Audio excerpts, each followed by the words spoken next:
Approaching with care and tenderness, the unicorn knelt and pressed the tip of his horn to Beloved's chest, piercing her flesh in order to heal her. The hunter returned at that moment and cried out when he saw, or thought he saw, a unicorn trying to kill his daughter. Swiftly he loosed an arrow, which pierced the unicorn's heart in the very same moment that the unicorn's horn pierced the heart of the ailing girl. Whiteling snapped his head up in shock and pain, a movement so sharp that it broke off the tip of his horn, which lodged in Beloved's heart. The hunter charged, and before Beloved's horrified eyes, man and unicorn fought unto the death. As the girl watched both of them die, her father's words about the evil of unicorns seared their way into her heart, which had become the most unusual heart in the world.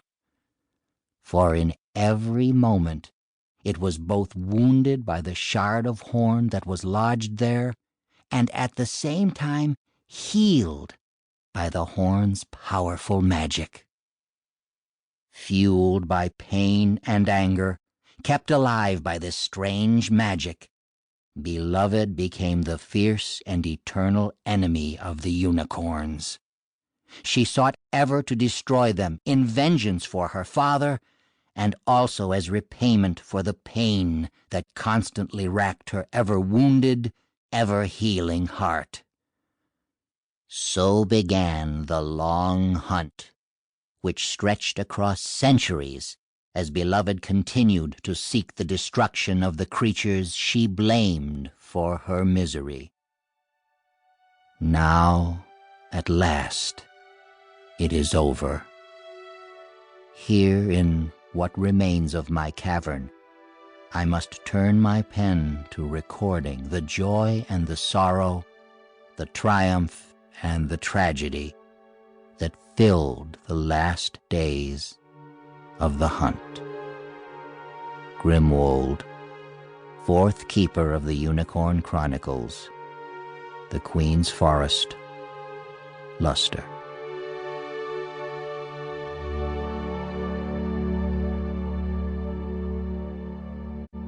Prologue. In the beginning. He looked at the seed. Glowing gently, it lay cupped in the palm of his enormous hand.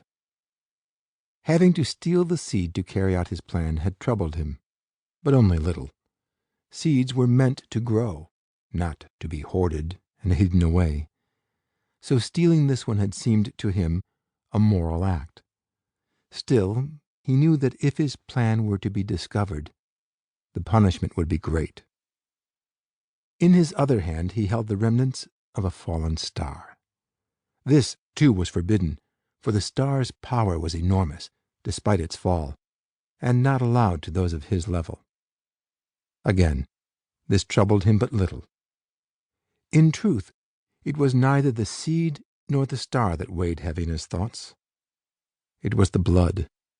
To shed blood, even his own, which was what he intended, was the highest crime of all. Yet what he had in mind could not be done without it. Absent that life-giving fluid, the seed and the star were worthless.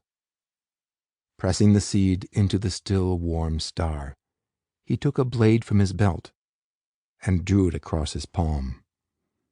His blood oozed out, silvery crimson and warm. It fell onto the seed, which quickened at its touch. He smiled. It had begun.